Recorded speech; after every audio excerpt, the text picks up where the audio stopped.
Okay, so the next game is called Would You Rather? Oh, But chill. it's like these questions are especially for you. Like, Okay. okay, great. So, would you rather ride in a rooftop garden? Sorry, my script. Rooftop. Okay. Would You you print out a rather? script? I love that. You're so organized. Okay. Would you rather ride in a rooftop garden surrounded by city noises or in a quiet code studio with cows as your neighbors? Rooftop garden. Same. I like the city. I like noise. If it's too quiet, then it's freaky. I get freaked out. Yeah, that's true. Yeah, Yeah. that's true. That's why I'm always like I'm living in a village with like 1,400 residents. And that's why I'm like having always music in my ears while writing because otherwise I'm getting Fair enough. crazy. Do you like live close to a city? Do you ever go there? Yeah, it's called Offenburg. Oh, okay. That's where I go to school Nice. because we don't really have here like a high school. Oh, wow. Yeah. And then do you know Strasbourg in Yes, I France? do. That's like 10 minutes ago, 10 minutes away from me. Oh, wow. Yeah. I Yeah. went to Germany like 2 years ago, so I was like, oh, it'd be fun if she lived in like Rothenburg or something. It was like I went there. Oh, I don't Oh, know. oh yeah, okay. Um, actually, you know what? I want to tell you a story about this question. But really, like this question made me so nostalgic because I remember my brother lives in Spain. He lives in Barcelona, and he had once a flat with a rooftop. And Mhm, I was two weeks there, like 2 years ago now. Gosh, it's mhm. already 2 years ago. Like what? And I loved riding on that rooftop and riding. I mean, you hear kind of the traffic from Barcelona, but you're like, because it's such a beautiful place being on a rooftop in Barcelona. Were you ever Mhm. in Barcelona? Yes, I've been there. I love Barcelona. It's amazing. Yeah. And this question made me so nostalgic because I remembered 2 years ago. I was like, oh my gosh. I love that. Yeah. Yeah, I'm living at home now, and I live in like a suburban kind of area. But Hmm. about a month or two ago, I was in Richmond in Virginia, which is the city. It's our capital city. And like I had this great view from the place I was living. And like at night, we turn off all the lights in the room, and you could just see all the city lights coming through our window. It was amazing. Oh my goodness. That's so cool. I'm gonna live in the city Yeah, as well. I love it. Okay. Second, would you rather? Would you rather get up at night to write down your idea or sleep and write down the idea in the next morning?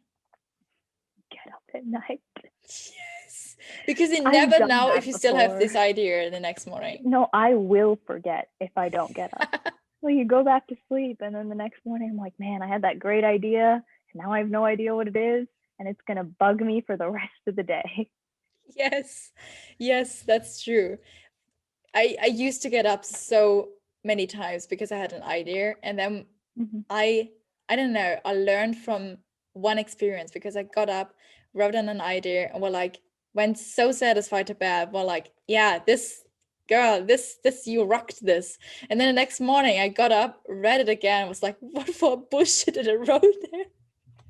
That is definitely true, though, because like you come up with the strangest things in the middle of the night, and you write them down. You feel like a genius. You wake up the next morning, and I'm like, what does this even mean?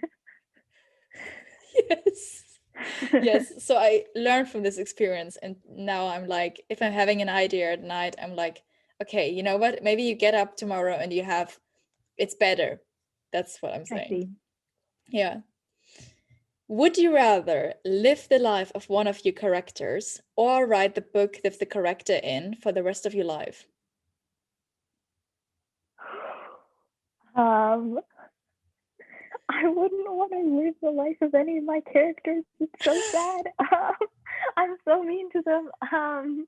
Same. I guess the second choice. Yeah, Yeah. feel you. Would I'd you like to rather? live in the character's world, but I wouldn't want to be them. Yes, exactly. Like okay, I spoil it now. So I spoil it now, everybody who watches YouTube video. Well, like the next book I'm writing currently is about a man who's like in the beginning of his 40s in his divorce, and he tries to get his shit together to start a family or something.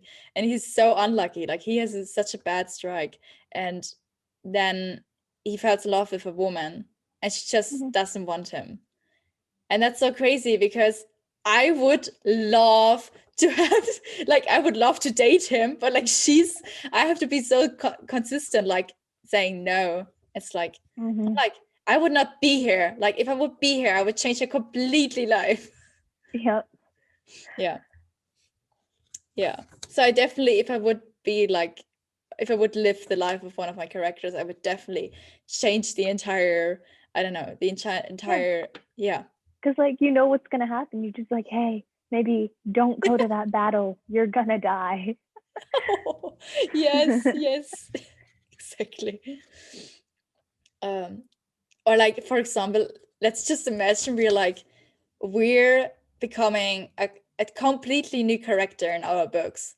Like we getting to bed and then we're waking up, and then we're like a new character in this book world. And then we're kind of there, and we kind of, I would just say everybody what would happen. Like, yeah, just chameleon my way into their lives and then tell them their futures. For example, completely mess up the plot. Yes. For example, I once had a story where a woman leaves her husband, and like before this would happen, I would just say to him, like, be dangerous, like don't come home, like she will tell you that she will leave you. Oh, so mean. Yeah, we would mess up the entire plot, but who cares? Fine, it's our book, we can do what we want. Yeah. Would you rather write your best book ever and never publish it, or publish a bunch of books who leave you unsatisfied? I would rather write the best book and never publish it. Yeah. Yeah. I can't stand publishing things that like I think aren't the best I could have done. It will just bug me forever. Just like, oh, I know it could have been better. You know what's crazy? I would choose the second one just because, follow me. It doesn't have to, like, I don't, yeah. Like, it's just my opinion, but like, follow me.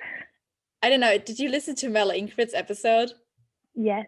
Yeah, like I told her as well, like, follow me is my first draft. Which, by the way, I find amazing. You wrote a coherent book and published the first draft. I've never managed that. I didn't know it any better.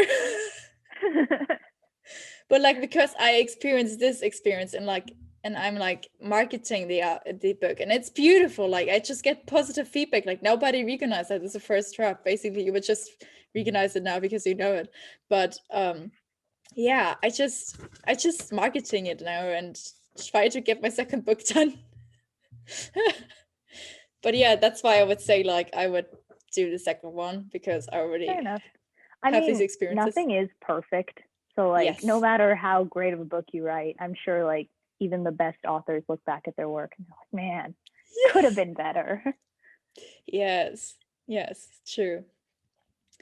Would you rather be stuck in a favorite scene you've ever written, or write a whole book of scenes you don't like at all?